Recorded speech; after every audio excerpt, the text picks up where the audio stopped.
The cold arrives quietly. It slips under doors, settles into stone walls, and shortens the day until light feels borrowed rather than owned.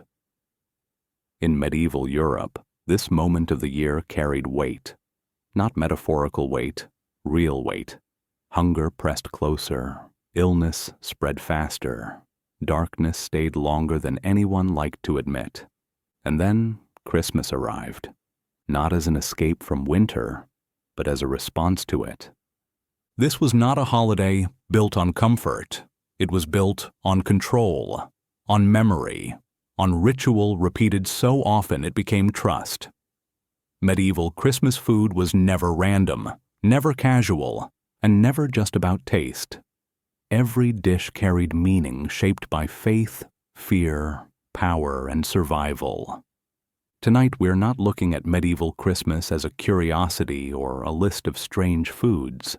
We're stepping into the season the way medieval people experienced it, through the table, the hearth, the cup, and the slow reassurance that came from eating together when the world felt most uncertain. This is a story about food, yes. But more than that, it's a story about why people needed that food to mean something. Part 1. When the year turned dark, the table grew bright. By late December in medieval Europe, the world felt smaller. The days had been shrinking for weeks. Sunlight arrived late, left early, and often hid behind cloud and smoke. Fields lay bare. Granaries were locked. Animals that would not survive the winter had already been slaughtered, their meat salted or smoked and hung from beams. Fresh food was no longer a promise. It was a memory. This was not a season people drifted through lightly. Winter carried real danger. Illness spread faster, travel slowed, hunger pressed closer. Even prayer felt heavier when darkness lingered this long. Christmas arrived not as a simple holiday, but as a turning point people needed to believe in. Before food ever reached the table, Christmas existed as a pause in fear. Medieval Europeans lived by the church calendar. Time itself was structured around fasts and feasts, restraint and release. Advent was a period of waiting and discipline, a quiet tightening before the year's darkest moment. Christmas broke that tension. It allowed eating, drinking, and gathering at a time when bodies and minds were strained. This was not indulgence without meaning. It was controlled excess, permitted excess, excess with purpose. Long before Christianity reached Northern Europe, midwinter feasts already existed. Germanic Yule celebrations marked the return of the sun even before it actually returned. Fires were lit, animals were sacrificed, communities gathered to remind themselves that winter, no matter how harsh, was temporary. When Christianity spread through Anglo-Saxon lands, it did not erase these customs. It absorbed them. The Nativity settled into a season people already knew how to honor. Christmas food became a bridge between belief systems. Pagan symbols were reshaped, not destroyed. Feasting remained central, but it gained new language. Meat and bread were no longer only survival tools. They became signs of divine order. Eating together reinforced the idea that the world, despite its cold and cruelty, still made sense. That meaning showed itself most clearly at the table. In medieval Christianity, food carried symbolism in ways modern meals rarely do. Bread recalled the body of Christ. Wine mirrored blood and sacrifice. Even the act of sharing a dish echoed communal salvation. At Christmas, these ideas intensified. The feast marked the birth of a Savior, but also the reassurance that God had not abandoned the world during its darkest stretch. This is why medieval Christmas meals were never casual. Even households with limited means tried to mark the day. A better loaf, a rare piece of meat, extra ale brewed ahead of time. The goal was not abundance for its own sake, but distinction. Christmas had to feel different from yesterday, or tomorrow would feel no easier. For the wealthy, the scale expanded dramatically. Noble households treated Christmas as a public event. Lords were expected to host. Tables stretched long, not only to feed guests, but to show stability. A well-fed hall signaled authority. If a lord could provide warmth, meat, and drink in winter, he could command loyalty the rest of the year. This is where politics quietly entered the meal. Feasting reinforced hierarchy without saying a word. Where you sat mattered. What you ate mattered. Who served you mattered. The arrangement of food made social order visible. Even generosity had structure. Leftovers were distributed downward. Charity followed rank. No one confused kindness with equality. Yet for one day, the edges softened. Christmas allowed laughter where silence usually ruled. Servants ate better than usual. Villagers received alms. The church encouraged mercy alongside celebration. Excess was allowed because it reminded everyone that scarcity was not permanent, even if inequality was. Food made that message tangible. What matters here is not just what medieval Europeans ate, but why eating mattered so much at this moment. The feast reassured people that survival was possible, that light would return, that community still held together when nature seemed determined to pull it apart. This is why Christmas food carried spectacle. Meals were designed to impress the senses. Color mattered. Presentation mattered. The table itself became a stage. Dishes were not hidden away in kitchens.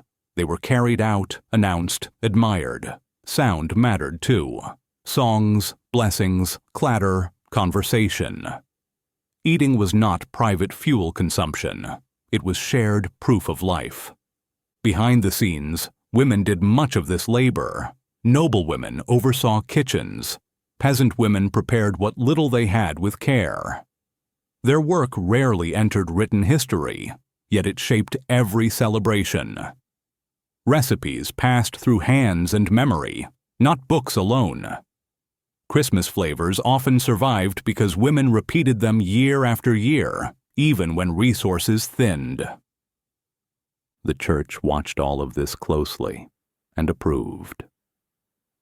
Christmas was one of the few moments when strict fasting rules loosened. Meat returned, rich sauces appeared, dairy re-entered the diet. The permission itself carried weight. Eating well was not sinful here. It was expected. It honored the occasion. This created a powerful emotional loop. Faith allowed feasting. Feasting strengthened faith. Both helped people endure winter. By the time candles were lit and benches filled, Christmas had already done its work. The table did not erase hardship, but it reframed it. Hunger became temporary. Darkness became meaningful. Cold became something you survived together. This is the foundation beneath every dish that followed. The boar's head, the peacock, the spiced wine, the humble pot of stew. None of them existed alone. They belonged to a moment when people needed reassurance more than flavor, and symbolism more than comfort. Christmas food was not just eaten, it was trusted. And in a world where winter killed without apology, that trust mattered more than any recipe. Feasting was never equal. Who ate what and why? If you could step into medieval Europe on Christmas morning, the first thing you'd notice isn't the smell of roasting meat. It's the difference. The medieval world did not celebrate Christmas as one shared experience. Not even close. People lived under the same winter sky, but the season landed differently depending on who you were, where you lived, and how many hands you had to feed. When someone says medieval Christmas feast, it's easy to picture one long table loaded with food, everyone laughing, everyone warm. That image belongs to a small slice of society, and even there, it was carefully staged. Most people marked Christmas with hope, not abundance. Let's start with the nobles, because their feasts are what survived in chronicles, letters, and household records. A noble Christmas was not only a family event, it was a public statement. A lord was expected to host. The manor house or castle hall became a display of control over land, over food stores, over labor, over security. In winter, that display mattered even more. If the lord's household looked stable in the coldest season, it suggested that everyone under that lord's protection could endure too. That's why noble feasting was a form of governance. Food was a message delivered in courses. The sheer number of dishes demonstrated power, but so did their variety. A table heavy with meat implied the lord had successful hunts, well-managed herds, and servants skilled enough to prepare complex meals. Even spices, pepper, cloves, cinnamon, ginger, worked like a loud, unmistakable signal. Those flavors meant trade. Trade meant money.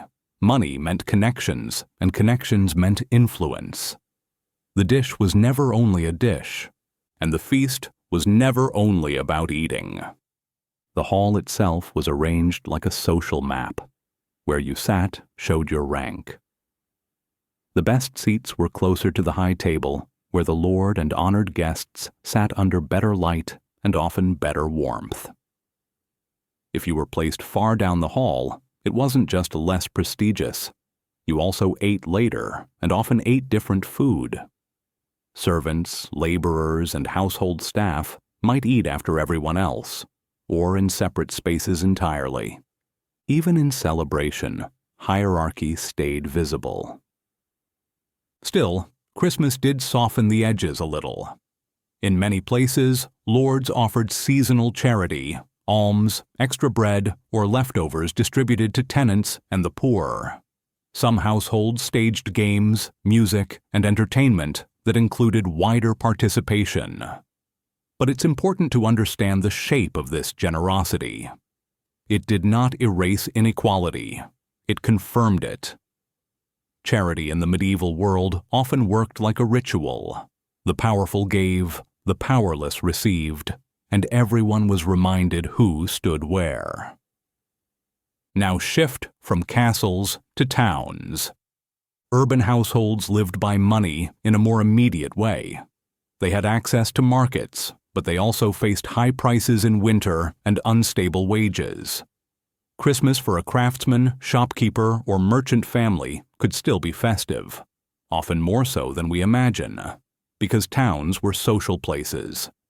There were church services, processions, communal celebrations, and civic traditions. But food choices were shaped by budget and supply, not by fantasy. Town families might splurge on a better cut of meat, fine bread, eggs, or a sweetened dish.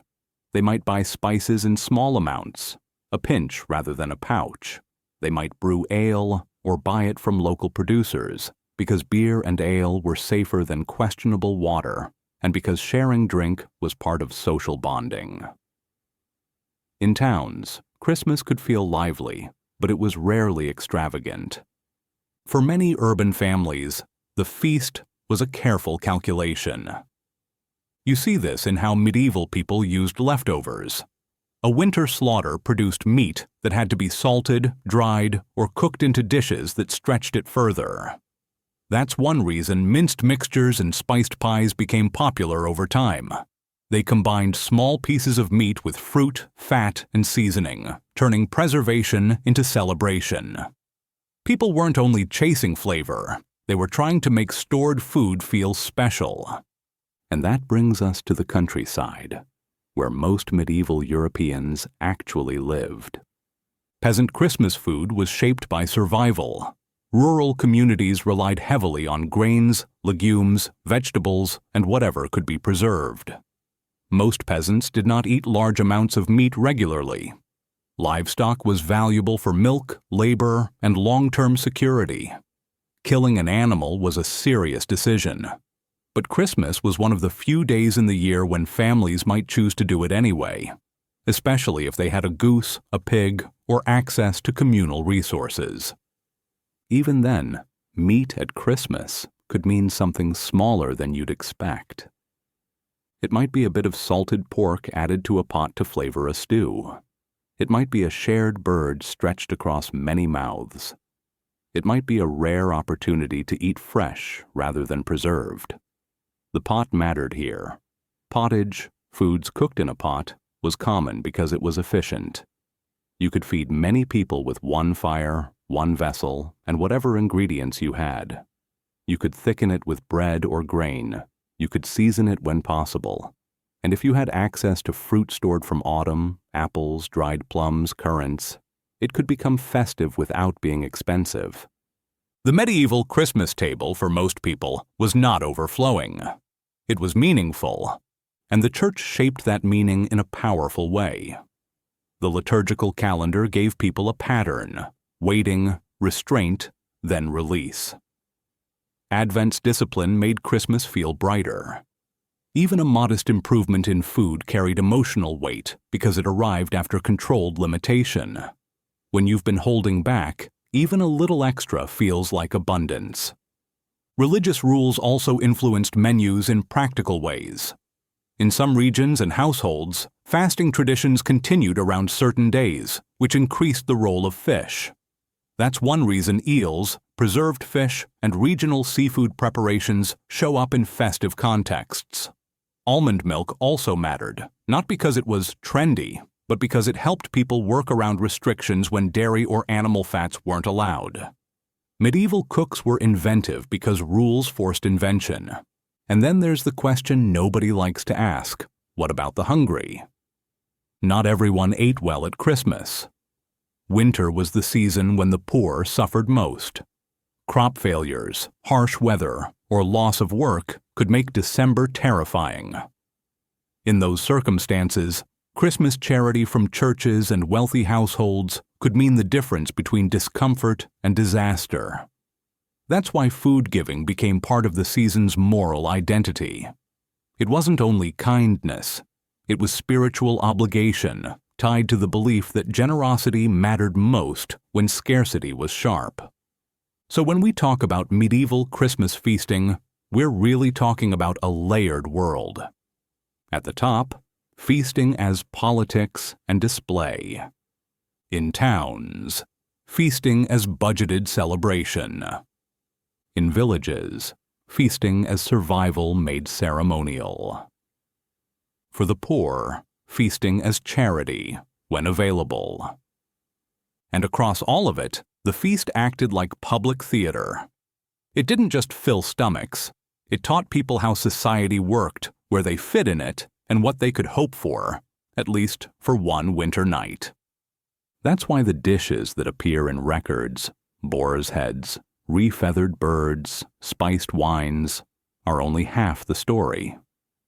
The bigger story is that Christmas food revealed the medieval world exactly as it was: unequal, symbolic, deeply religious, and constantly trying to convince itself that winter would not last forever. The boar's head, pagan memory wearing a Christian crown. When a boar's head entered a medieval Christmas hall, it was never just food. It arrived like a relic, carried high, announced with sound and movement. Sometimes there was music, sometimes a short spoken blessing, sometimes a full procession winding through the hall before the dish ever reached the table. People stopped what they were doing to watch it pass. That pause mattered. It turned meat into meaning. Long before Christianity reached Northern Europe, the boar already held power. In Germanic and Norse traditions, the boar symbolized strength, fertility, and protection. It was linked to gods associated with prosperity and the turning of the year. During Yule, the boar was more than an animal. It represented continuity, life pushing back against winter's threat. Consuming it was a ritual act, not casual eating. When Christianity spread through Anglo-Saxon England and beyond, this symbolism did not disappear. It shifted. Rather than erase the boar's meaning, Christian culture reframed it. The boar's head became part of Christmas, not despite its pagan past, but because that past already carried emotional weight. The church had learned that belief spreads more easily when it settles into familiar forms. The boar did not need to be destroyed. It needed a new story. That story placed the boar inside a Christian feast, surrounded by prayer and song. This is where the boar's head carol matters. Written down around the early 16th century, the song almost certainly reflects much older oral traditions. Its lyrics blend celebration and reverence without discomfort. The boar's head is presented with garlands gay, praised alongside God, welcomed by a gathered community. There is no sense of contradiction here. Pagan symbol and Christian praise coexist comfortably. This wasn't confusion, it was strategy. Medieval Christianity often worked through absorption. Old symbols were given new language, not removed from use. The boar's head stopped representing a pagan god and started representing abundance under God's order. Strength became blessing. Fertility became provision. Courage became divine favor. But even with that transformation, the boar never became ordinary. Wild boar were dangerous animals. Hunting them required coordination, weapons, and risk. Serving a boar's head announced that the household had access to forests, skilled hunters, and enough resources to turn danger into display. The dish itself carried visual drama. The head was often cooked separately, sometimes boiled, sometimes roasted, sometimes glazed. In wealthy households, it might be decorated with greenery, fruit, or even gilded touches. The boar stared back at the diners. That mattered more than taste. The head kept the animal's identity intact. This was not anonymous meat. It was a conquered force of nature, placed at the center of human celebration. In a season when winter felt powerful and unpredictable, that symbolism reassured people. The wild had been mastered. The household was safe. Still, it's important to correct a common assumption. Not every medieval Christmas featured a real boar's head. Wild boar were expensive, rare, and regionally limited.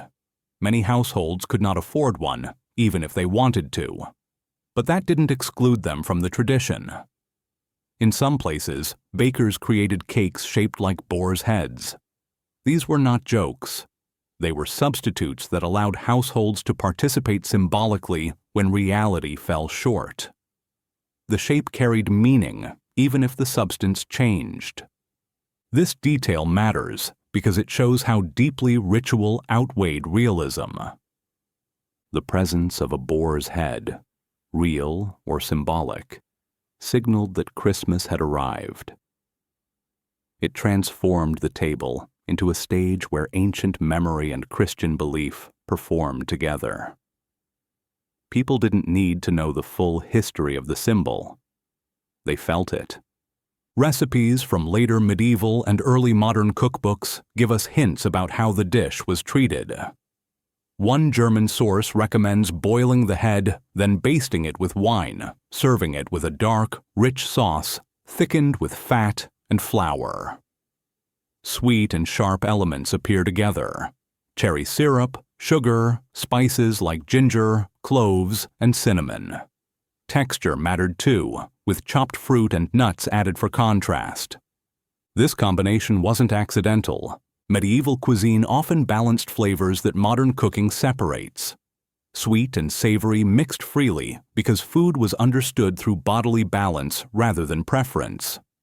According to humoral theory, ingredients carried qualities: hot, cold, dry, moist, that needed adjustment. Spices were warming, wine invigorated, fruit softened. The boar's heavy meat required correction, not enhancement. The sauce wasn't just decoration, it was medicine. But again, the spectacle outweighed the science. The boar's head was usually brought out at a key moment, often as a highlight rather than an everyday course. It marked the feast's seriousness. This wasn't a meal grabbed quickly before nightfall. This was time set aside, labor invested, resources concentrated, and everyone understood that concentration. Servants watched closely, guests read the signals. Who was invited to witness the dish mattered almost as much as who ate it. In great halls, the boar's head helped reinforce social order. It told people where they stood without saying a word. Yet the dish also connected people across class. Even those who never tasted boar knew what it represented. Songs circulated beyond noble halls. Stories traveled. Images appeared in manuscripts and later prints. The boar became part of Christmas imagination, not just elite cuisine. That's why the tradition lasted. By the late medieval period, the boar's head had become one of the clearest examples of how medieval Europe handled cultural inheritance. Pagan roots were not erased. They were baptized, disciplined, and displayed. Food carried memory forward quietly, without argument. So, when a boar's head appeared at Christmas, it did more than feed people. It reminded them that winter had been faced before, that darkness had been survived, that the old world and the new world were not enemies at the table. The animals' stare, the song, the procession, all of it worked together to say the same thing. Order still exists, even now. And in medieval Europe, that reassurance was worth more than flavor alone. The feast as theater. Why food had to look alive. By the time a medieval Christmas feast was underway, eating had already moved beyond hunger. What mattered now was how the meal appeared. Medieval Europeans understood food as something to be seen before it was consumed. The table was not just a place to eat, it was a stage where meaning was performed. Color, movement, and presentation mattered because the feast itself carried messages about order, power, and celebration. A Christmas meal that failed to impress the eye failed in its larger purpose. This is why certain dishes existed almost entirely for spectacle. In wealthy households, Christmas feasts were arranged as sequences rather than piles of food. Dishes arrived in waves. Some were meant to satisfy, others were meant to astonish. These impressive dishes often appeared whole. Entire animals, birds with wings spread, heads intact, because wholeness carried symbolic weight. It suggested abundance without fragmentation, control without chaos. Nothing represented this better than the roasted peacock. Peacocks were not common food animals. They were kept primarily for their beauty, not their meat. Their feathers symbolized wealth, rarity, and foreignness. Serving a peacock at Christmas announced that the household could afford to turn beauty into consumption. That message mattered more than taste.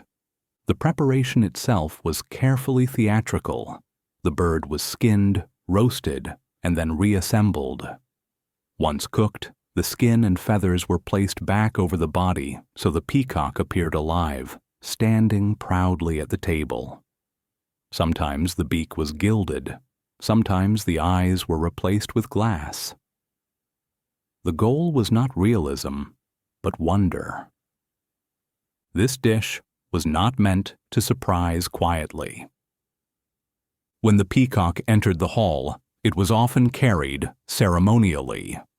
In some courts, the honor of presenting it belonged to the highest-ranking woman present.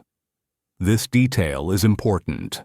While men often controlled land and politics, women played visible roles in ceremonial hospitality. presenting the peacock-linked feminine authority to abundance, refinement, and order within the household. The peacock was usually served with a spiced sauce: ginger, cinnamon, cloves, nutmeg, pepper, wine, sugar. These flavors signaled access to distant trade routes. Spices were expensive, fragile, and powerful. They turned the bird into a map of global connections, even if the diners never left their region. But here's the truth. Medieval sources hint at quietly: peacock meat often disappointed. Depending on the bird's age and diet, the meat could be tough, dry, or bland. Medieval diners knew this.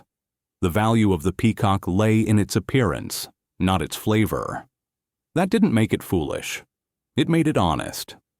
The feast was never only about pleasure. It was about message delivery. This is where modern expectations can mislead us. We tend to judge food by taste first. Medieval feasts judged food by impact. A dish that amazed the eye could succeed even if the palate felt underwhelmed. Eating was communal, slow, and secondary to watching. The meal unfolded like a performance, with anticipation and pause built into its rhythm. And peacock was only one example. Other birds, swans, cranes, herons, sometimes appeared in similar fashion. These animals were not everyday food. Their presence suggested reach, control, and elegance. Even when the meat was substituted, the skin carried the message. The shape mattered more than the substance. This focus on visual drama reflects medieval ideas about order. In a world shaped by hierarchy, visible arrangement reinforced stability. A well-organized feast suggested a well-organized household. A household that could stage beauty in winter appeared secure. That reassurance mattered to guests, dependents, and servants alike. Feast presentation also created emotional distance between classes. While nobles admired the spectacle, servants experienced it differently. They watched dishes pass by, often without tasting them. That separation was intentional. It reminded everyone that not all abundance was meant to be shared equally. Christmas softened hierarchy, but it did not erase it. Still, even servants participated in the performance. They prepared the dishes. They learned the choreography of carrying, carving, serving. The feast required coordination, discipline, and repetition. In that sense, it functioned like a ritual rehearsal of social order. Everyone had a role. Everyone knew when to move. The table itself played a part. Bright cloths were laid, candles multiplied. Greenery, evergreen branches, holly, ivy, appeared not just for decoration, but for symbolism. Green in winter meant endurance. It echoed older Yule traditions that celebrated life persisting through darkness. Christianity adopted these symbols easily because they already resonated. Food and environment worked together. Color mattered deeply. Pale breads contrasted with dark sauces. Golden crusts reflected candlelight. Red wines and deep fruit stews added warmth to the visual field. Even the sound of carving knives and ladles striking bowls contributed to the experience. The feast engaged the senses before it satisfied the stomach. This explains why medieval cookbooks paid attention to appearance. Recipes often included instructions for coloring, shaping, and arranging food. Saffron added yellow, not just flavor. Spinach or herbs added green. Breadcrumbs thickened sauces and softened color. These details mattered because they turned cooking into design. At Christmas, this design became more elaborate. The feast was expected to stand apart from ordinary meals. It had to feel different. It had to look different. In a season when the world outside was gray and frozen, the table became a place of controlled brightness. So, when people remember medieval Christmas feasts, they often remember images first. the boar's head staring back, the peacock shining under candlelight, the crowded hall alive with movement. That memory is accurate. The medieval feast succeeded when it convinced people, if only for a night, that order, beauty, and abundance still ruled the world. Even if the food tasted ordinary, it looked extraordinary. And in medieval Europe, looking extraordinary was sometimes enough. When taste failed, illusion took over. Medieval cooks were practical people, even when they worked in the service of spectacle. They knew something modern audiences sometimes forget. Impressive food does not always taste impressive. And when taste failed, illusion stepped in to do the heavier work. This is where medieval Christmas feasting becomes especially revealing. Take the peacock again. By the time it reached the table, everyone knew what it was meant to represent: status, beauty, control over rarity. But not everyone enjoyed eating it. Medieval records, cookbooks, and later commentary quietly admit that peacock meat could be dry, stringy, or simply unpleasant. Its value lay in how it looked, not how it satisfied the body. So cooks adapted. One common solution was substitution hidden beneath spectacle.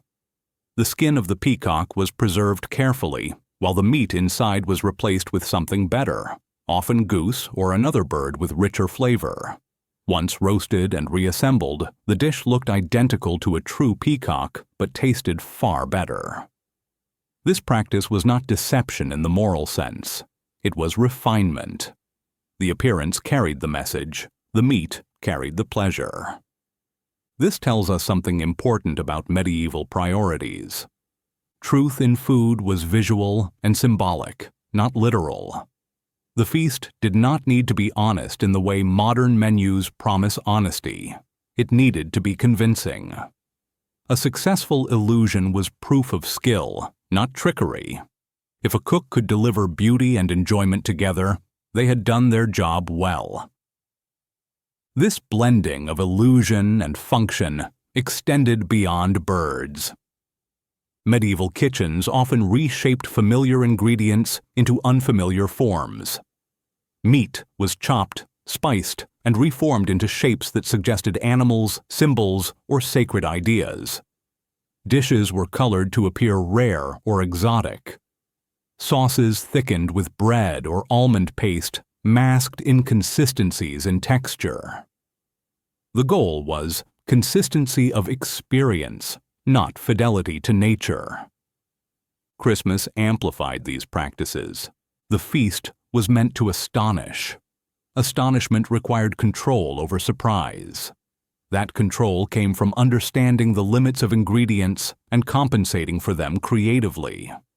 Medieval cooks were not careless. They were resourceful, operating within a framework of expectation. Illusion also helped manage scarcity. Even wealthy households faced limits in winter. Fresh ingredients were rare. Preservation introduced strong flavors and textures that could overwhelm a dish. Spices helped, but they were expensive. Illusion allowed cooks to stretch what they had. A small amount of prized meat could be disguised as something grander. A modest bird could be transformed into a symbol of abundance. This mattered socially. When guests saw a table filled with impressive forms, they assumed abundance. The reality of portion sizes mattered less than the impression of generosity. In medieval culture, perception shaped reputation. A lord known for impressive feasts gained loyalty and respect, regardless of how much food was actually consumed. Illusion supported that reputation. But illusion was not only visual, it worked through ritual. Dishes were introduced with ceremony, music played, words were spoken. These moments created anticipation that softened disappointment. By the time a guest tasted a dish, the experience had already been shaped by expectation. This technique is not unique to the Middle Ages, but medieval feasts relied on it openly. The structure of the meal reinforced this. Courses were arranged to move between light and heavy, familiar and unfamiliar. If one dish disappointed, another followed quickly. Variety itself became a form of illusion, suggesting endless abundance even when resources were finite. And then there is the role of spice. Spices masked flaws, but they also reframed them. Strong flavors transformed preserved meats into something festive. Sweet and savory combinations distracted the palate. Medieval diners expected complexity, not clarity. A dish that tasted confusing to modern tongues might have felt balanced to them. This balance was guided by humoral theory. Medieval medicine taught that foods affected the body's internal balance. Heavy meats were thought to be cold or dry, requiring correction. Spices, wine, and sauces adjusted those qualities. Illusion here served health as much as pleasure. A well-spiced dish was not hiding its nature, it was correcting it. This belief gave cooks permission to manipulate food freely. If food could be adjusted to suit the body, then altering its appearance felt natural. The cook's role was to bring harmony, not authenticity. Illusion became part of care. At Christmas, this care took on emotional weight. The feast was not only about impressing guests, it was about creating reassurance. Winter made the world feel unreliable. Crops failed, animals died, illness spread, illusion restored a sense of control. A table full of beautifully arranged dishes suggested that chaos had been tamed, at least temporarily. This explains why medieval people embraced spectacle rather than rejecting it. Illusion did not feel dishonest, it felt protective. Even religious symbolism leaned into this logic. Foods shaped like sacred objects, animals or scenes were not meant to be realistic, they were meant to remind. A dish shaped like a manger did not need to look like real straw. It needed to trigger memory and belief. So when a peacock turned out to taste like goose, nobody felt cheated. The peacock had already done its work. This attitude also softened disappointment across class lines. Servants who prepared the dishes might never taste the finest food, but they understood its purpose. Their labor contributed to the illusion, and that participation gave them a role in the celebration. The feast was something they helped create, even if they did not fully enjoy it. Illusion created inclusion without equality. By the end of the meal, the success of the feast was judged less by satisfaction and more by effect. Did the hall feel alive? Did guests leave impressed? Did the household's reputation strengthen? These were the measures that mattered. In this way, medieval Christmas feasting tells us something quietly modern. People have always used food to tell stories about who they are, what they control, and what they hope for. When reality fell short, creativity filled the gap. At Christmas, illusion wasn't a flaw in the feast. It was the feast's most honest ingredient, saints at the table, when holy days shaped the menu. In medieval Europe, Christmas did not stand alone on the calendar. It sat among a cluster of holy days that blurred into one another, especially in winter. Saints' feasts, vigils, and local observances surrounded Christmas, shaping how people ate, cooked, and remembered. Food followed faith closely, and nowhere was that more visible than at the Christmas table. The church calendar gave rhythm to everyday life. Most people could not read, but they knew the sequence of days by heart. Each feast came with expectations. What could be eaten, what should be avoided, what actions were encouraged. Christmas fell within this system, not outside it. The food served reflected that wider sacred landscape. This is why saints appeared at the table, even when no one spoke their names aloud. Take Saint Lucia. Her feast day, December 13th, arrived during the darkest stretch of the year.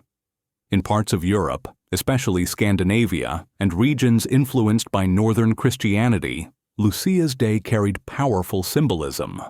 Her name meant light. Her story centered on charity and endurance.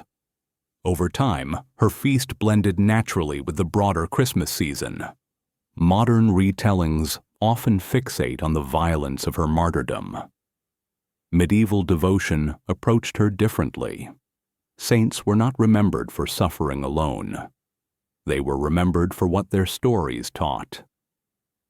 Lucia represented giving in darkness, generosity when resources felt thin. That message mattered deeply in winter. Food became one way to carry that message forward. Special breads associated with her feast were shaped deliberately. The dough often included saffron, a rare and expensive spice that colored the bread a warm gold. That color mattered. It echoed candlelight. It suggested warmth when warmth was scarce. The addition of raisins pressed into the dough carried symbolic meaning, not shock value. These shapes helped people remember a story without words. In a world where books were rare, food taught lessons. This approach was not limited to Lucia. Across medieval Europe, saints' days influenced what people prepared. Some saints were linked to bread, others to wine, others to specific animals or crops. These associations often came from local tradition rather than official doctrine. The Church tolerated this blending because it anchored belief in everyday life. Christmas absorbed many of these practices naturally. The days between Christmas and Epiphany were filled with overlapping meanings. Food helped unify them. What mattered was not strict historical accuracy, but continuity. A bun baked for Lucia's day could appear again at Christmas. A spiced wine prepared for one feast might carry into the next. The repetition created familiarity. Religious symbolism shaped form as much as flavor. Medieval cooks often shaped foods into meaningful objects. Pastries resembled cradles. Breads echoed animals. Dishes took on names tied to saints or stories. These were not meant to be literal recreations. They were reminders. A shaped dish acted like a visual sermon, accessible to everyone at the table. This practice also helped regulate emotion. Winter heightened anxiety. Saints' stories offered reassurance. Their feast foods reinforced that reassurance physically. Eating became an act of participation in a shared moral world. You did not simply remember a saint. You consumed their story, making it part of yourself. Christmas amplified this effect. The Nativity itself carried strong food symbolism. Christ was born among animals, fed by a mother, laid in a manger meant for feed. Medieval Christians understood this imagery intuitively. Food at Christmas echoed humility and care, even when it appeared lavish. Rich dishes sat beside symbolic breads, balancing excess with meaning. Saints helped manage that balance. Their presence at the table reminded diners that celebration was not permission for thoughtlessness. Charity remained central. Hospitality mattered. Generosity reflected faith. In many households, extra food prepared for Christmas was distributed to the poor in honor of saints whose lives emphasized giving.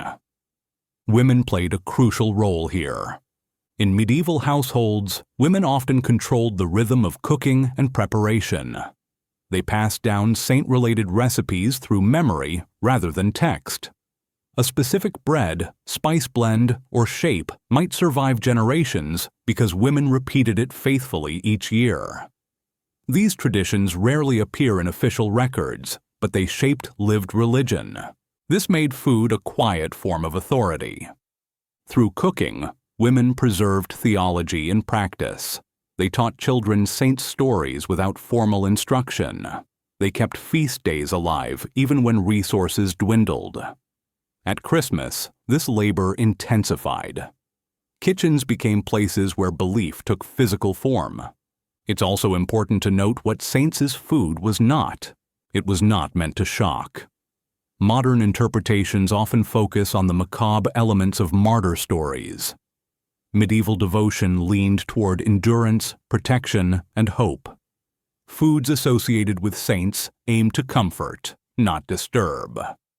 They made the sacred approachable. This matters because it changes how we understand medieval Christmas feasting. The table was not only a site of indulgence, it was a place of instruction. Faith did not arrive only through sermons. It arrived through shared meals, familiar shapes, repeated flavors. Saints anchored Christmas in the wider year. They reminded people that this feast belonged to a long cycle of devotion, not a single moment of escape. Eating saint-linked foods reinforced the idea that holiness touched daily life, even in the kitchen. So, when medieval Europeans gathered for Christmas, they were not just celebrating a birth. They were participating in a calendar thick with memory. Saints stood quietly beside them, not as statues or stories, but as bread, spice, and ritual. And in the darkest days of winter, that quiet presence mattered more than any spoken prayer. The Crusades came home on a spice route. When medieval Europeans tasted Christmas food, they were also tasting the wider world. Long before maps hung on walls or travel stories circulated widely, spices told their own stories. They arrived quietly, crushed into powders, infused into wine, folded into meat and dough.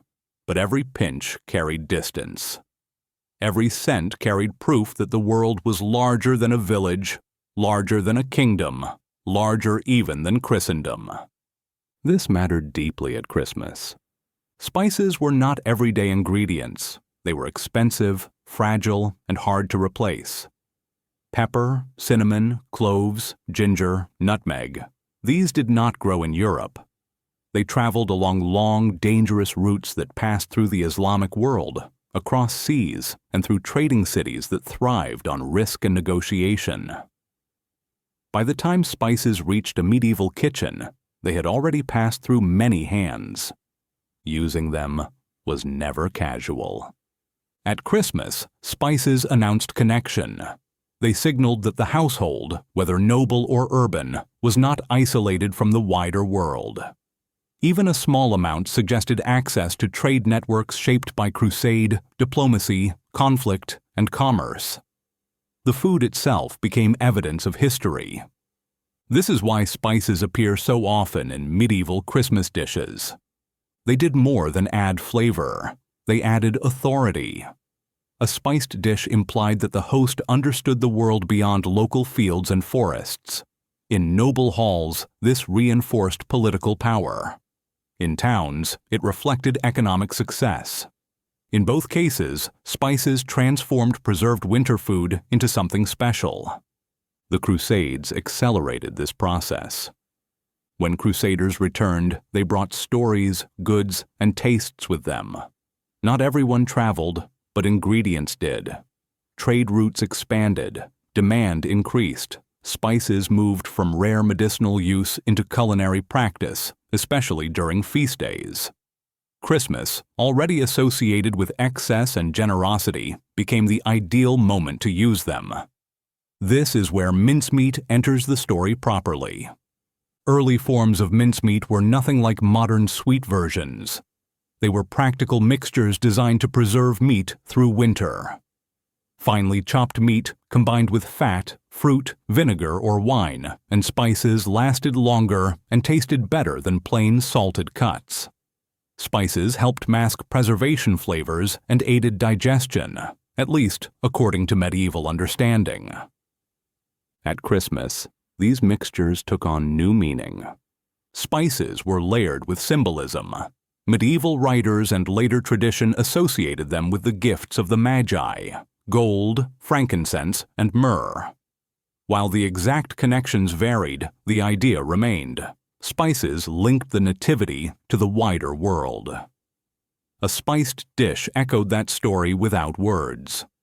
Over time, cooks added more fruit and sweetness. Dried fruits, raisins, currants, figs were easier to store than fresh produce and paired well with spices. Honey or sugar, when available, softened the mixture further. This gradual shift from savory to sweet did not happen overnight. It unfolded across centuries, shaped by availability and taste. Christmas acted as a testing ground for these changes. But not all traditions attached to mincemeat were universal. Later folklore claimed that mincemeat pies had to be eaten on each of the 12 days of Christmas, or that cutting them with a knife brought bad luck because it symbolized harming the Christ child. These ideas appear mostly in much later sources. Medieval evidence suggests symbolism existed, but practice varied widely. People respected the meaning of the food without rigid superstition. What mattered was restraint paired with celebration. The shape of early Christmas pies sometimes resembled a manger, reinforcing nativity imagery. This was not decorative whim. It was visual teaching.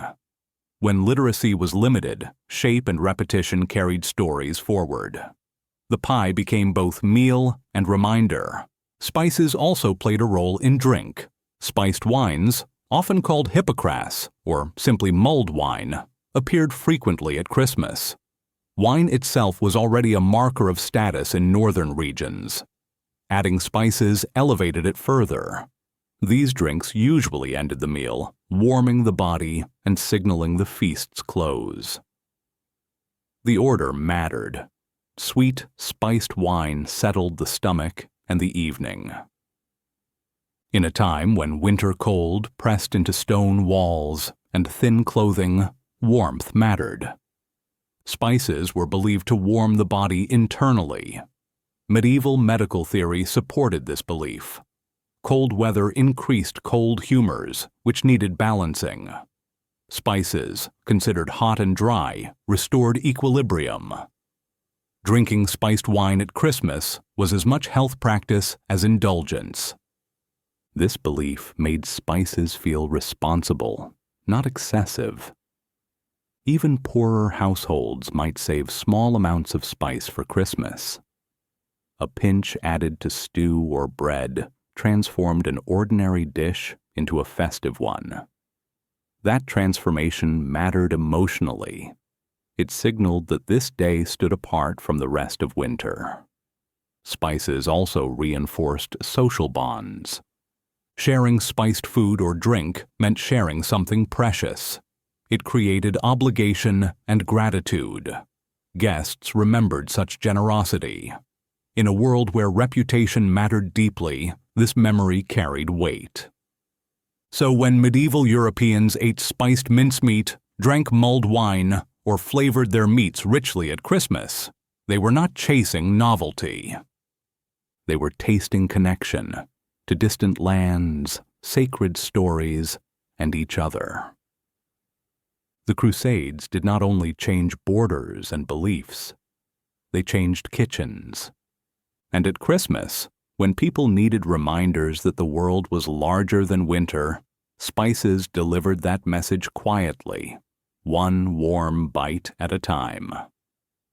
Fish on a holy feast, the rules that bent. At first glance, fish on a Christmas table can seem like a contradiction. Christmas was a feast day. Feasts meant meat, richness, abundance. And yet, across medieval Europe, fish, especially eel, appeared again and again in Christmas meals. This wasn't because people lacked better options. It was because medieval life was governed by rules, and Christmas existed in a careful relationship with them. To understand why fish mattered at Christmas, you have to understand fasting.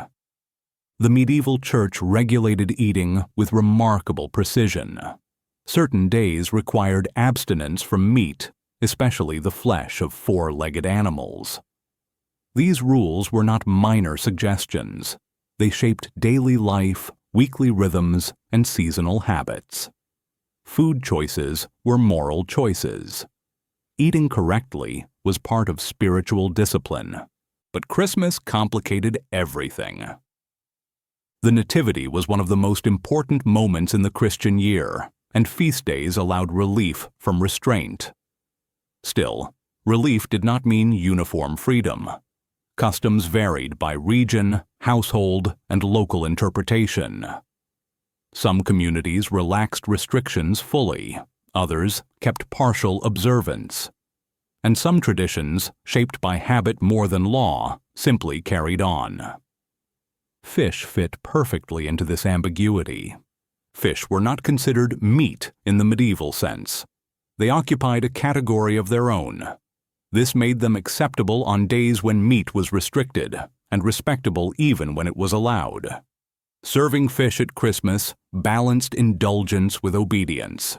It signaled celebration without abandoning discipline. Eel stood at the center of this balance. Unlike many fish, eel was rich, fatty, and filling. It felt luxurious. In Northern Europe especially, eel was prized. Rivers, lakes, and wetlands provided access even in winter. Smoked, stewed, or preserved, eel could be prepared in ways that suited festive tables. Different regions treated eel differently, and those differences mattered. In Scandinavia, eel might be smoked or served with mustard sauces. In German-speaking regions, eel was simmered in wine and flavored with saffron or ginger. In Southern Europe, cooks paired eel with almond milk or wine-based sauces. Venetian recipes combined eel with beans, vegetables, and aromatics, producing dishes that were hearty and layered rather than showy. These were not second-best meals. Fish dishes at Christmas often required skill and planning. Preserving fish through winter took effort. Smoking, salting, and careful storage were necessary to prevent spoilage. Preparing eel well required experience. Its texture could easily become unpleasant if mishandled. When served successfully, it demonstrated competence as much as wealth. This competence carried social meaning. A household that served good fish showed control over resources and knowledge of tradition. It showed respect for religious norms without appearing joyless. That balance was admired. Fish also solved a practical problem. Not all families could afford large amounts of fresh meat in winter. Fish extended options. Rivers and coastlines provided alternatives when livestock was too valuable to slaughter. For communities near water, fish became a reliable festive protein that did not threaten long-term survival. The Church quietly supported this. Religious authorities understood that strict enforcement without flexibility created resentment. Fish offered a compromise. It allowed celebration to feel special while maintaining continuity with fasting traditions. This flexibility helped the Church remain woven into everyday life rather than standing apart from it. Almond milk played a similar role. Made by grinding almonds with water and straining the mixture, almond milk substituted for dairy when animal products were restricted. It appeared frequently in festive fish dishes, sauces, and stews. Almonds were imported and expensive, which gave almond milk its own sense of luxury. Using it at Christmas elevated fish dishes beyond ordinary fasting fare. This combination, fish and almond milk, became a hallmark of refined observance. It demonstrated that restraint could still be elegant, that discipline could coexist with pleasure. Medieval cooks excelled at this balance. They did not see rules as obstacles. They saw them as frameworks that invited creativity. Fish also aligned neatly with Christian symbolism. Christ himself was associated with fish imagery. Early Christian communities used fish as secret symbols of faith. Feeding miracles involved fish. Serving fish at Christmas quietly echoed those associations, even when no one stated them openly. This symbolism added depth without requiring explanation. At the table, meaning often operated beneath the surface. People did not need to discuss theology while eating. The food carried it silently. Christmas, sitting at the edge of Advent and the 12 days that followed, became a moment where rules bent rather than broke. Fish embodied that bending. It allowed continuity across seasons. It linked restraint and celebration rather than separating them. This bending was not universal, and that inconsistency mattered. Some regions leaned heavily into meat, others preserved fish traditions more strongly. Medieval Europe was not uniform, and Christmas reflected local realities. Coastal communities naturally emphasized seafood. Inland regions relied more on preserved river fish or meat. Both approaches felt correct within their own contexts. This variety is important to remember. There was no single medieval Christmas menu. There were patterns shaped by belief, geography, and habit. Fish appeared not because people were confused, but because they were negotiating meaning within constraints. By including fish at Christmas, medieval Europeans demonstrated something subtle but powerful. They showed that faith was not only about rules written in texts, it was about lived balance. It was about finding joy without abandoning structure. It was about marking sacred time without losing practical wisdom. Fish on the Christmas table reminded people that celebration did not require excess without thought. It required understanding. And in a world governed by seasons, scarcity, and belief, that understanding mattered just as much as abundance. Pottage, porridge, and the comfort of the pot. If there was one dish that crossed every boundary in medieval Europe, it was pottage. Kings knew it, monks ate it, peasants depended on it. Children grew up with it simmering in the background of daily life. Pottage was not a recipe so much as a method, a way of turning whatever you had into something warm, filling, and shareable. At Christmas, that humble method took on a new role. Pottage became comfort made ceremonial. The word itself covered an enormous range of foods. Anything cooked slowly in a pot could be called pottage. It might be thin or thick, savory or lightly sweet, heavy with meat, or built entirely from vegetables and grains. That flexibility made it ideal for winter, when fresh ingredients were scarce and preservation shaped every decision. At Christmas, pottage allowed households to honor the feast without overreaching.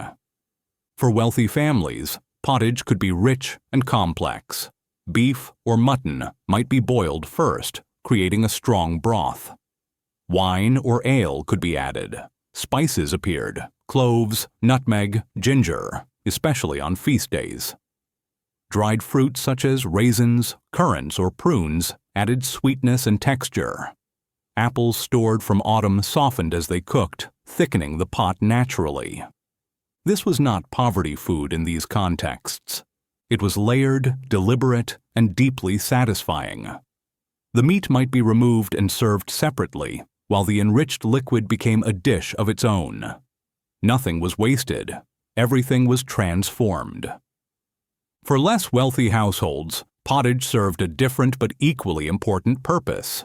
It stretched resources. A small amount of meat flavored a large pot. Grains bulked it out. Vegetables grown nearby, leeks, onions, cabbage, formed the backbone. Bread, sometimes stale, thickened the mixture and made it filling. On Christmas, even a modest pottage could feel special if it included one rare ingredient saved for the occasion. That rarity mattered. A pinch of spice, a spoon of honey, a handful of dried fruit. These additions changed how the meal felt without changing its structure. Christmas did not require abandoning familiar food. It required elevating it. This is why porridge, a leek-based pottage, appears so often in medieval records. Leeks stored well. They were nutritious and warming. Boiled slowly, they became soft and comforting. Served hot in winter, they did exactly what people needed food to do: steady the body and calm the mind. Medieval food culture understood this instinctively. The pot gathered people. It sat at the center of the hearth. It required patience. Pottage could not be rushed. It demanded time, attention, and care, qualities already associated with religious observance. At Christmas, that alignment felt natural. This also explains the place of figgy pudding.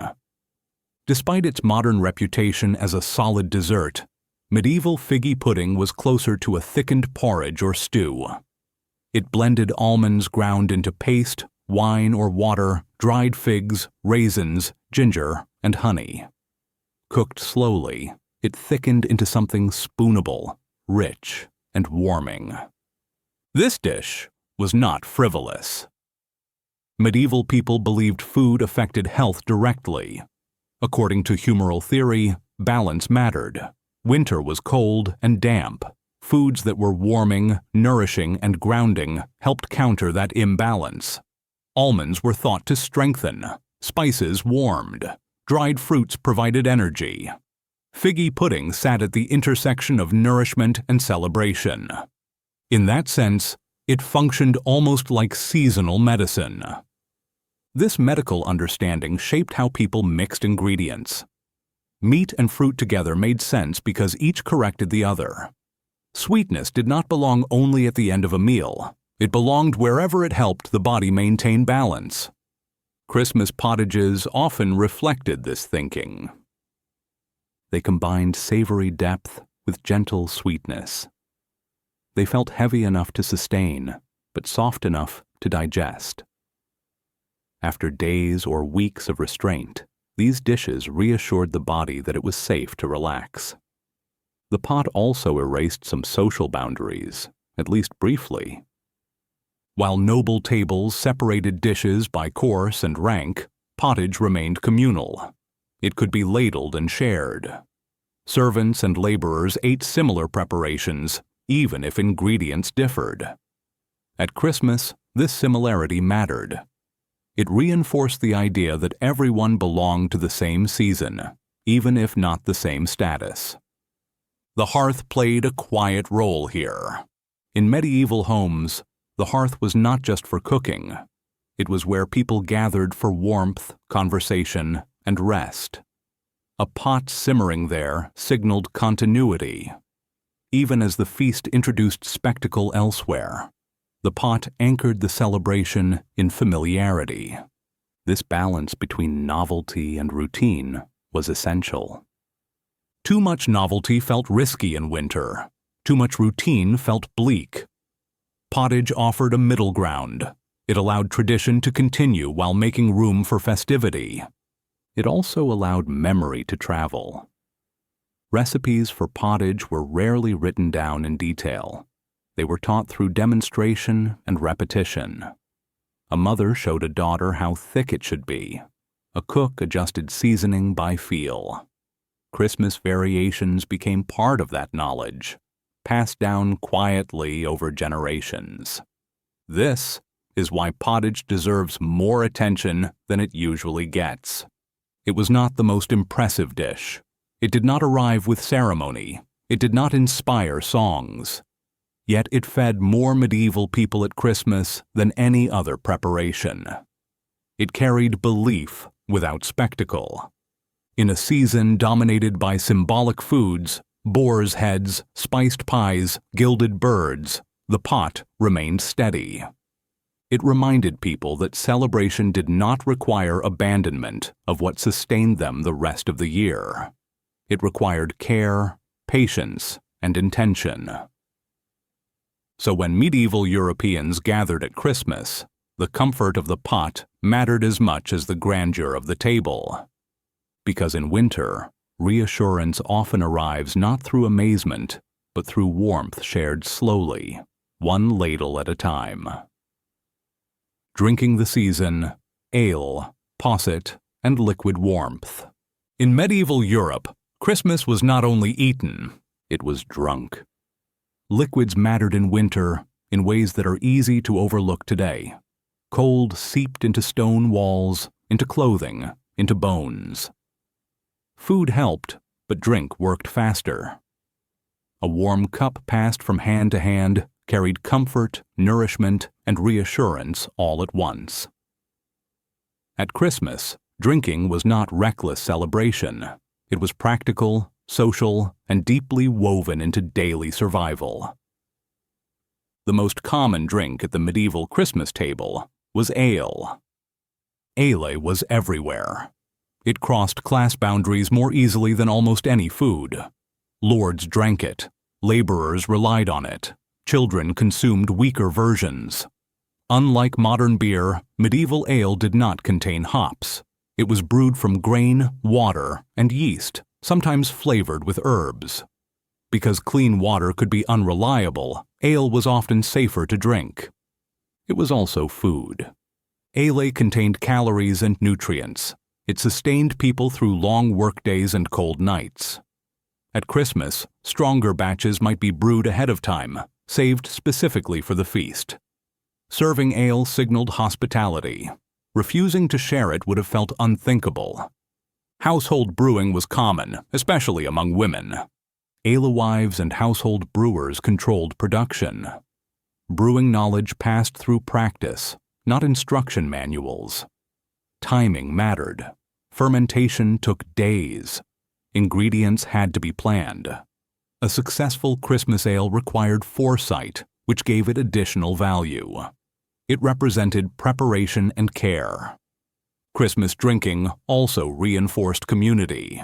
Tankards were shared. Stories flowed. Singing often followed. Drinking together created bonds that winter strained. It softened social distance without erasing it. Even in hierarchical settings, sharing drink created a sense of collective experience. But ale was not the only liquid that mattered. Posset occupied a different space at the Christmas table. Thick, warm, and rich, posset blurred the line between food and drink. It combined milk or cream with eggs, wine or ale, and spices. Bread, oatmeal, or almond paste thickened it further. The result was something spoonable, nourishing, and intensely warming. Posset was often understood as restorative. It was served to the sick, the elderly, or those weakened by cold. At Christmas, it appeared as a gesture of care rather than indulgence. Serving posset suggested attentiveness to balance. Rich ingredients countered winter depletion. Warmth countered dampness. According to medieval medical thinking, this combination supported health. This medical logic mattered. Medieval people did not separate pleasure from care as sharply as modern cultures do. A drink could comfort and heal simultaneously. Posset fit this worldview perfectly. It was indulgent without being irresponsible. Syllabub, a thinner cousin, sometimes appeared as well. Lightened with wine and sweetened gently, it offered refreshment rather than weight. It worked especially well after heavy meals, easing digestion according to contemporary belief. Spiced wine also held a central place. Often called hippocras, this drink combined wine with honey or sugar and spices. Served warm, it usually ended the meal. The timing mattered. It marked transition, from eating to rest, from noise to calm. The spices warmed the body. The sweetness settled the stomach. Like spiced food, spiced drink signaled wealth and connection. Wine itself was not equally available everywhere. In northern regions, it was imported and expensive. Adding spices elevated it further. Serving hippocras at Christmas announced generosity and refinement. But again, this was not empty display. Medieval medical theory viewed wine as invigorating. Spices adjusted its qualities, making it suitable for cold weather. Drinking spiced wine at Christmas felt responsible, even prudent. This belief helped moderate behavior. While medieval feasts could involve heavy drinking, there were expectations around control. Drunkenness existed, but excess without purpose carried moral weight. Christmas allowed merriment, not collapse. Drinking was meant to strengthen bonds, not fracture them. That balance mattered socially. Shared drink created space for conversation, negotiation, and storytelling. Winter isolated people. Christmas drinking brought them back together. It allowed grievances to soften, alliances to reaffirm, and tensions to ease, at least temporarily. Even poorer households participated in this culture. They might not serve wine or rich posset, but they brewed ale, they warmed it, they shared it. That sharing mattered more than the drink's strength. Christmas drinking marked belonging. It also followed rules. Just as food did, drink obeyed custom. Certain beverages appeared at specific moments. Warm drinks for cold nights, sweet drinks at the end, stronger drinks for celebration. The structure reassured people that even pleasure followed order. This structure carried meaning. In a season when daylight felt unreliable, routines offered stability. Drinking rituals, like eating rituals, reminded people that time still moved forward as expected. Christmas would pass, the year would turn. By the end of the feast, cups emptied slowly. The hall grew quieter. Candles burned lower. Warmth lingered longer than hunger. Drink had done its work. It nourished bodies, soothed nerves, and held communities together when winter threatened to pull them apart. At Christmas, medieval Europeans did not drink to forget the cold. They drank to endure it, together. Sugar, preservation, and the promise of survival. In medieval Europe, sweetness was never casual. Sugar did not sit in bowls on kitchen shelves. It was not scooped freely into drinks or baked goods. It arrived in small amounts, hard-won and carefully guarded, and when it appeared at Christmas, it carried meaning far beyond taste. To understand medieval Christmas desserts, you have to understand scarcity. Before industrial production, sugar was a luxury imported through complex trade routes. It competed with honey as a sweetener, but unlike honey, sugar carried an aura of distance and refinement. It came from warmer lands, processed through labor-intensive methods, and sold at high cost. Using it signaled access, planning, and restraint. That restraint made its appearance powerful. At Christmas, sugar often showed up in preserved forms, candied fruits, spiced confections, sweetened pastes. These foods were not made quickly. They required time, patience, and foresight. Preservation itself became part of the celebration. Sugar plums are a perfect example. Despite modern imagery, medieval sugar plums were not soft candies. They were preserved fruits, often plums, boiled in clarified sugar over multiple days, dried carefully, and turned repeatedly to ensure even coating. The process could take weeks. The result was a food that lasted months, sometimes an entire year. That longevity mattered. In winter, survival depended on stored food. Fresh produce was rare. Preserved fruit represented success against decay. Serving sugar plums at Christmas demonstrated that the household had not only endured the past year, but planned for the future. This made sugar plums symbols of reassurance. They told a quiet story. We prepared, we survived, we will continue. Their sweetness was secondary to their message. Children remembered them not because they were plentiful, but because they were rare. Medieval writers understood this well. John Gerard, a 16th-century herbalist, noted that fresh plums offered little nourishment, but dried fruits transformed into something sustaining. This reflects broader medieval thinking. Preservation was improvement. Time made food better, not worse. Sugar accelerated that improvement. By coating fruit in sugar, cooks controlled moisture and decay. They turned fragile food into durable nourishment. This mastery over spoilage carried emotional weight in winter, when decay felt close and unavoidable. Christmas desserts reflected this mastery. Unlike modern desserts meant for indulgence alone, medieval sweets balanced pleasure with purpose. They offered energy, warmth, and morale. Honey and sugar provided quick calories. Dried fruits provided sustenance. Spices supported digestion, according to contemporary belief. Desserts were not eaten thoughtlessly. They often appeared late in the meal when the body was already warm. Their sweetness closed the feast gently, easing transition rather than overwhelming. In noble households, desserts also functioned as parting gifts or table displays, reinforcing generosity even as the feast ended. For poorer households, sweetness arrived differently. Honey was more accessible than sugar, though still valuable. Dried fruits might be limited to what had been grown locally. Even so, families tried to include something sweet at Christmas.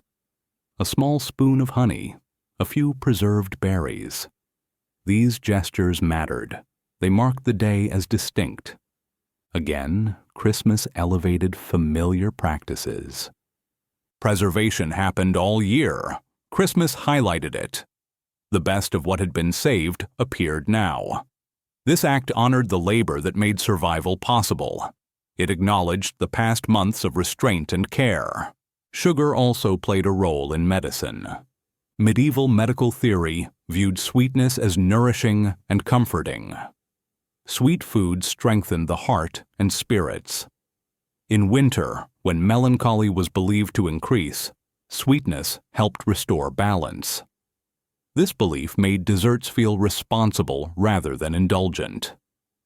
The connection between sweetness and the soul mattered. Christmas celebrated hope. Sweet foods embodied that hope physically. They reminded people that not everything bitter endured, that effort could produce reward, that patience had meaning. Even the presentation of sweets reinforced this. Candied fruits gleamed under candlelight. Their brightness contrasted with dark winter surroundings. That visual warmth mattered as much as flavor. It echoed firelight, gold, and stored sunlight. In noble settings, sugar sculptures and elaborate confections sometimes appeared. These were not everyday treats. They existed to impress and to signal control over rare materials. Their fragility was part of their appeal. They demonstrated that the household could afford to create beauty meant to disappear. Yet even here, preservation remained central. Sweets were often stored, revisited, and shared across days. Christmas did not end with a single meal. It unfolded over time, and preserved foods allowed celebration to stretch without waste. This stretching mattered emotionally.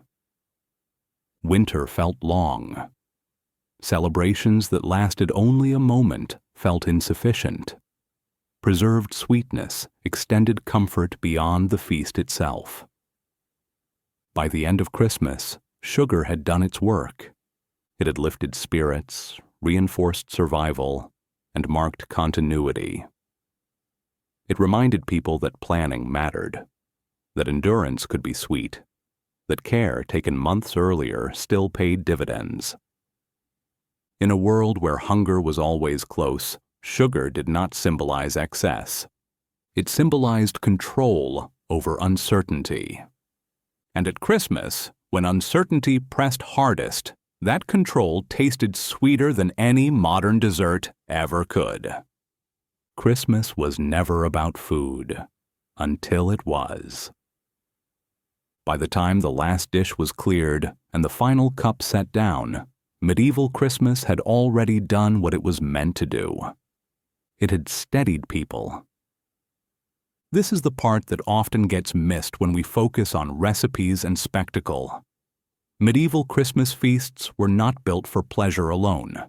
Pleasure was present, yes, but it was not the point. The feast existed to answer a deeper fear, one that returned every winter without fail. What if the light does not come back? In a world without electric lamps, central heating, or guaranteed harvests, winter was not an inconvenience. It was a test. Darkness arrived early and stayed long. Illness spread quickly. Food stores shrank slowly and visibly. People could count how many weeks of grain remained. They knew exactly what was at risk. Christmas entered that moment deliberately. It did not arrive at the end of winter, when relief was obvious. It arrived at the darkest point, when faith mattered more than evidence. That timing explains everything about medieval Christmas food. The feast was reassurance made physical. A boar's head did not promise that hunting would always succeed. It promised that strength still existed. A peacock did not guarantee abundance. It showed that beauty could survive cold. Spices did not solve hunger. They proved that the world beyond winter still moved. Sugar plums did not end scarcity. They demonstrated planning and patience. Every dish carried a message. Order still holds. This is why Christmas excess was permitted, even encouraged. Excess without meaning would have been dangerous, but excess with structure reassured people that restraint had purpose. The year's discipline had led somewhere.